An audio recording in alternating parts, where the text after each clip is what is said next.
Assalamualaikum warahmatullahi wabarakatuh.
Alhamdulillah ala ihsanih wasyukru lahu ala taufiqihi wa amtinanih.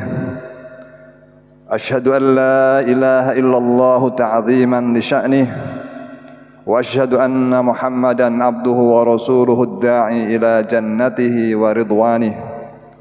Sallallahu alaihi wa ala alihi wa ashabihi wa a'wanih wa man sara ala nahjih waqtafa atharahu ila yaumil qiyamah wa sallama tasliman katsira. أما بعد فيا عباد الله اتقوا الله حق تقاته ولا تموتن إلا وأنتم مسلمون. فقال تعالى ولقد وصينا الذين أوتوا الكتاب من قبلكم وإياكم أن اتقوا الله. Kaum muslimin jamaah salat Jumat rahimakumullah, marilah kita senantiasa berusaha meningkatkan iman dan takwa kita kepada Allah Subhanahu wa taala dengan selalu menaati apa yang diperintahkan oleh Allah dan meninggalkan apa yang dilarang oleh Allah dan Rasulullah. Hari-hari ini kita dalam dua momen penting. Pertama, hari-hari ini kita berada pada hari dan bulan Maulid Nabi. Dan yang kedua, hari-hari ini kita juga sedang memperingati dan juga merayakan hari ulang tahun kemerdekaan Republik Indonesia. Berkenaan dengan Maulid Nabi, memang tidak ada perintah untuk menyelenggarakan peringatan Maulid Nabi. Para sahabat, generasi tabi'in dan tabi'it tabi'in juga tidak menyelenggarakan peringatan Maulid Nabi. Tetapi tidak ada salahnya apabila kita menjadikan momentum hari kelahiran Nabi Muhammad atau bulan kelahiran Muhammad untuk melakukan sejumlah usaha dalam rangka meningkatkan kualitas diri kita sebagai hamba Allah sekaligus umat Muhammad. Misalnya kita meningkatkan rasa cinta kita kepada Nabi Muhammad, meningkatkan kehendak kita dan kemauan kita untuk meneladani Nabi Muhammad SAW. Misalnya dengan melakukan kajian-kajian tentang sirah nabawiyah untuk mendalami perilaku, riwayat hidup, akhlak Rasulullah untuk kemudian kita teladani dalam kehidupan sehari-hari. Kegiatan semacam itu baik-baik saja. Atau kita mempelajari ajaran-ajaran yang diajarkan oleh Rasulullah baik dalam hadis ataupun juga Al-Quran yang dibawa oleh Nabi Muhammad, kemudian kita jadikan pedoman hidup kita dalam menjalankan kehidupan. Itu juga kegiatan-kegiatan yang positif dalam rangka mengenang atau memperingati kelahiran Nabi Muhammad SAW. Yang kedua, momentum hari ulang tahun kemerdekaan Republik Indonesia. Kita di dalam masyarakat ada dua istilah yang perlu kita bedakan. Dan pada akhirnya nanti perlu kita pilih mana yang penting dan mana yang tidak penting. Ada istilah peringatan, ada istilah perayaan.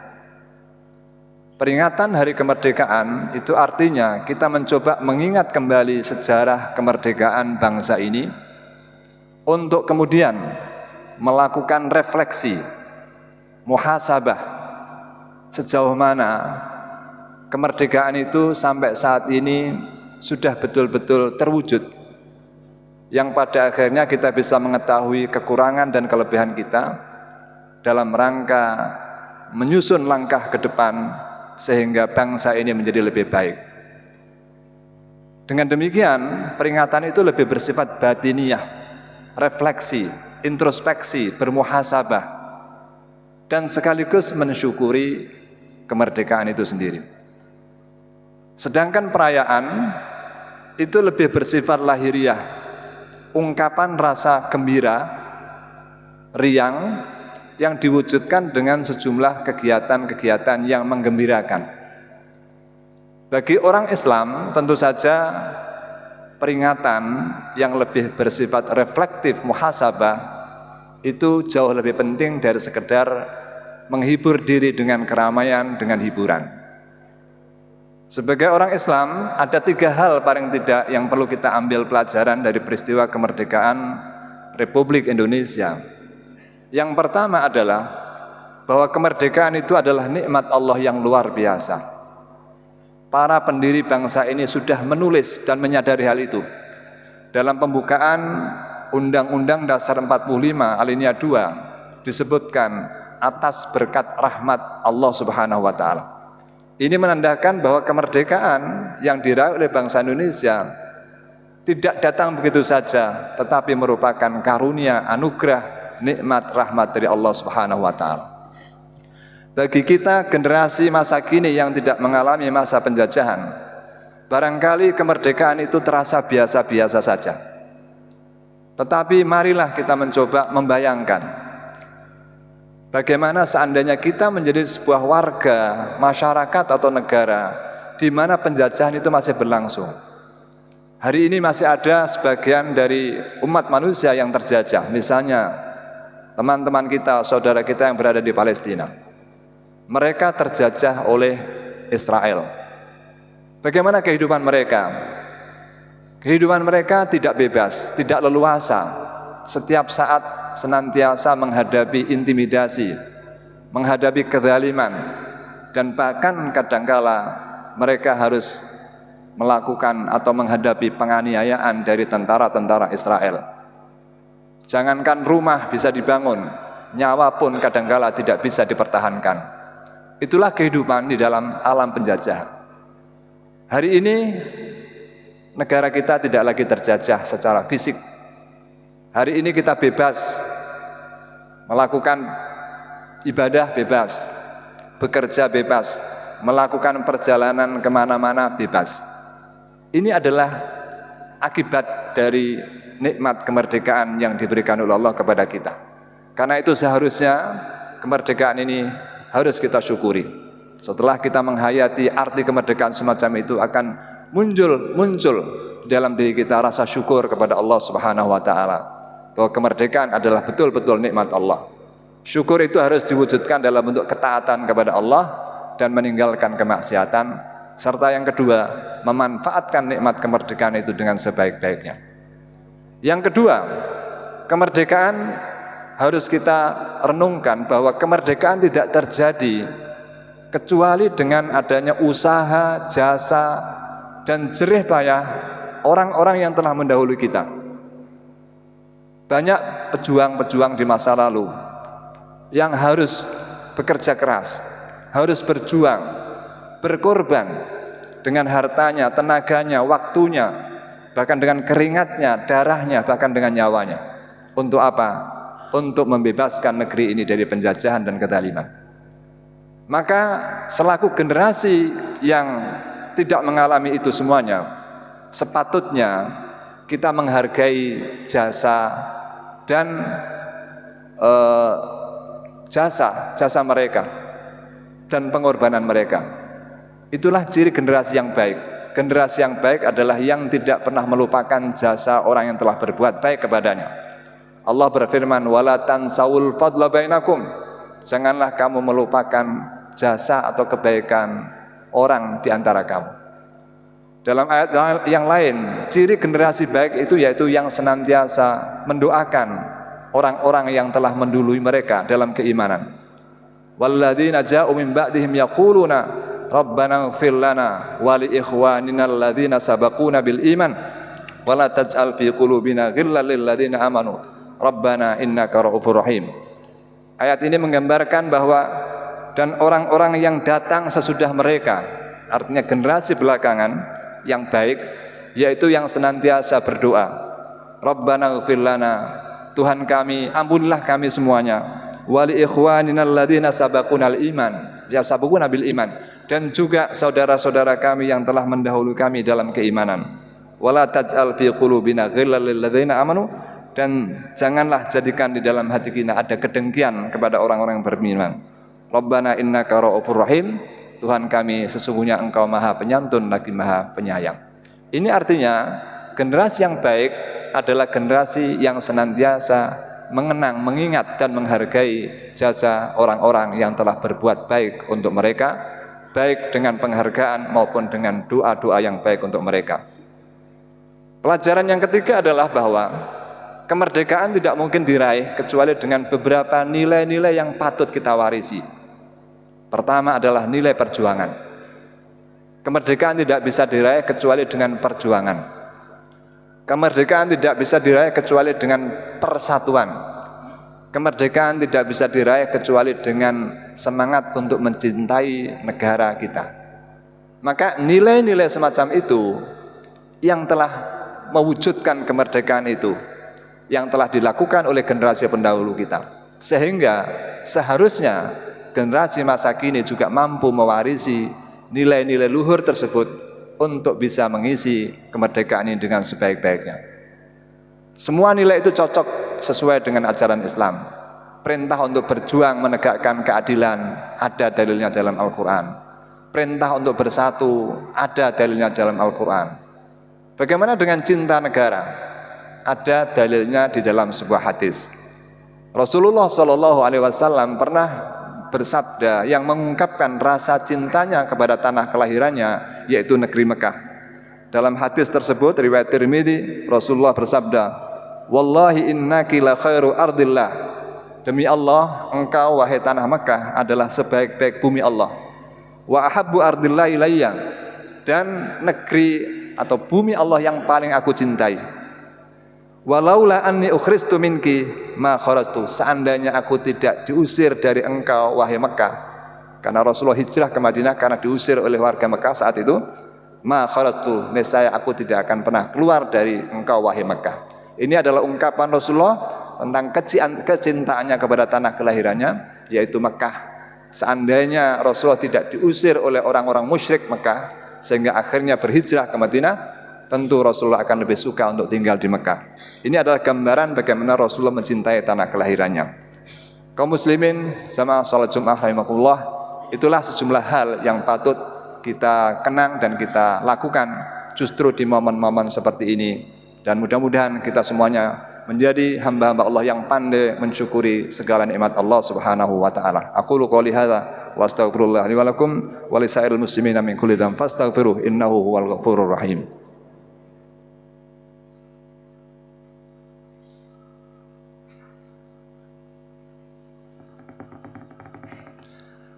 Innal hamdalillah nahmaduhu wa nasta'inuhu wa nastaghfiruh wa asyhadu an la ilaha illallah wahdahu la syarikalah wa asyhadu anna Muhammadan abduhu wa rasuluh sallallahu alaihi wa ala alihi wa sahbihi ajma'in. Ya ayyuhalladzina amanu taqullaha haqqa tuqatih wa la tamutunna illa wa antum muslimun. Kaum muslimin jamaah salat Jumat rahimakumullah. Lalu bagaimana dengan perayaan dalam rangka hari ulang tahun kemerdekaan? Apakah Islam membolehkan kita melakukan perayaan? Sesungguhnya pada hakikatnya segala kegiatan bermasyarakat itu hukumnya boleh selagi tidak bertentangan dengan ajaran agama atau tidak berbau pelanggaran terhadap ajaran agama. Mengungkapkan rasa gembira, rasa suka juga boleh asal dalam koridor yang dibolehkan oleh agama. Hanya saja memang dalam praktek kita merayakan hari raya kadang-kadang, tidak selalu ya, kadang-kadang ada hal-hal yang perlu kita catat dan kita hindari. Satu, pertama adalah pemborosan. Kadang-kadang ada kegiatan yang cenderung bersifat memboroskan harta benda untuk hal-hal yang tidak terlalu penting. Ya memang kadang-kadang untuk mengungkapkan rasa gembira, keramaian, kita kadang-kadang membutuhkan dana besar. Tapi ketika di lingkungan masyarakat kita masih banyak yang membutuhkan dana itu, maka perlu kita pertimbangkan. Bergembira boleh, tapi mungkin tidak harus dengan melakukan pemborosan yang secara berlebihan. Karena pemborosan harta itu termasuk sifat daripada syaitan.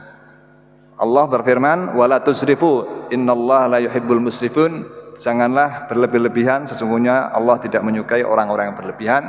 Di dalam ayat yang lain Allah juga berfirman, "Wala tubadzir tabdzira, innal mubadzirina kanu ikhwanas syayatin." Janganlah kamu menghambur-hamburkan hartamu secara boros, sesungguhnya orang yang boros itu adalah saudara-saudara syaitan.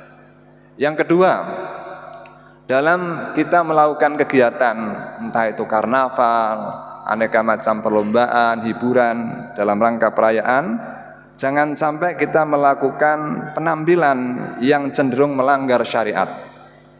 Misalnya mengumbar aurat di hadapan umum, baik laki-laki ataupun perempuan, melakukan tindakan yang berbau pornografi, atau mungkin percampuran laki-laki dan perempuan tanpa batas. Nah, ini juga patut kita hindari karena memang ada norma-norma agama maupun susila yang harus kita jaga. Jangan sampai untuk mengumumkan kegembiraan lalu tanpa batas sehingga melanggar batas-batas norma dan ajaran agama. Allah Subhanahu wa taala berfirman bahwa kita harus berpakaian yang baik untuk menutup aurat kita. Dan pakaian yang terbaik itu adalah pakaian takwa. Ya bani Adam, qad anzalna 'alaikum libasa yuwari sawatikum warisha wa libasut taqwa dzalika khair. Wahai anak Adam, sesungguhnya aku telah menurunkan kepada kalian pakaian untuk apa? Untuk menutupi aurat kalian dan sebagai perhiasan. Dan perhiasan takwa itu adalah lebih baik. Takwa itu berarti sikap kita, taat kita kepada Allah Subhanahu wa taala. Yang ketiga, catatan yang ketiga, kadang-kadang sebagian dari kegiatan perayaan, baik karnaval, pertandingan atau hiburan, ada yang harus mengorbankan kewajiban kita kepada Allah. Misalnya melaksanakan sholat harus tertunda, bahkan terlewat gara-gara mengikuti kegiatan karnaval atau yang lainnya. Ini tentu saja hal yang tidak baik bagi kita umat Islam. Kemudian yang terakhir, kadangkala ada juga kegiatan kemeriahan perayaan itu yang justru mendatangkan madorot atau hal-hal yang kurang bermanfaat bagi masyarakat atau bahkan mengganggu. Akhir-akhir ini ada fenomena menggunakan sound yang menggelegar, yang istilahnya adalah sound horeg. Itu sering tampil dalam acara hiburan, pertunjukan, karnaval. Nah, ini ngetren. Tapi kita tahu bahwa banyak warga masyarakat yang cenderung merasa terganggu. Karena ketika sound itu diputar, menyala, itu banyak benda-benda di sekitar itu bergetar. Bukan hanya jantung yang lemah bisa copot, tapi kadang-kadang benda-benda di rumah, kaca-kaca jendela, kaca-kaca pintu, seng atap-atap rumah, itu semuanya bergetar ketika iring-iringan atau mobil sound horeg itu lewat. Ini tentu saja banyak yang merasa terganggu. Bahkan tahun lalu Majelis Ulama Indonesia Jawa Timur mengeluarkan fatwa yang mengharamkan penggunaan sound horeg karena madorotnya lebih banyak daripada manfaatnya. Prinsipnya adalah diantaranya hadis Rasulullah, la dorora wa la diroro. Janganlah ada hal yang menimbulkan bahaya baik untuk diri kita sendiri maupun orang lain. Bahkan hadis yang lain juga mengatakan, apa itu sifat orang muslim? Al-muslimu man salimal muslimuna min lisanihi wa yadihi. Seorang muslim itu dikatakan muslim yaitu yang bisa menjaga lisannya dan tangannya sehingga tidak mengganggu orang-orang yang lain. Mudah-mudahan ini bisa menjadi catatan kita semuanya. Dan hari ini juga masih ada sejumlah hiburan-hiburan dalam rangka hari ulang tahun kemerdekaan. Mudah-mudahan kita semuanya selaku orang Islam bisa menghindari hal-hal yang tidak penting, apalagi yang melanggar ajaran agama kita. Innallaha malaikatahu yusallu ala nabi ya ayyuhalladzina amanu sallu alaihi wa sallimu taslima. Allahumma salli ala Muhammadin wa ala ali Muhammad kama shallaita ala Ibrahim wa ala ali Ibrahim wa barik ala Muhammad wa ala ali Muhammad kama barakta ala Ibrahim wa ala ali Ibrahim innaka Hamidum Majid. Allahumma ighfir lil muslimina wal muslimat wal mu'minina wal mu'minat al ahya'i minhum wal amwat ya rabbal alamin. Allahumma ighfir lana wa li ikhwanina alladhina sabaquna bil iman wa la taj'al fi qulubina ghillan lil ladzina amanu rabbana innaka ra'ufur rahim. Allahumma aslih lana dinana alladhi wa asmatu amrina wa aslih lana dunyana allati fiha ma'ashuna wa aslih lana akhiratana allati ilaiha ma'aduna waj'alil hayata ziyadatan lana fi kulli khair waj'alil mauta rahatan lana min kulli syarr. Rabbana atina min ladunka rahmah wa hayyi lana min amrina rasyada. Rabbana atina fid dunya hasanah wa fil akhirati hasanah wa qina adzaban nar. Wa sallallahu ala Muhammadin nabiyil ummi wa ala alihi wa sahbihi wasallam walhamdulillahi rabbil alamin. Aqimus shalah.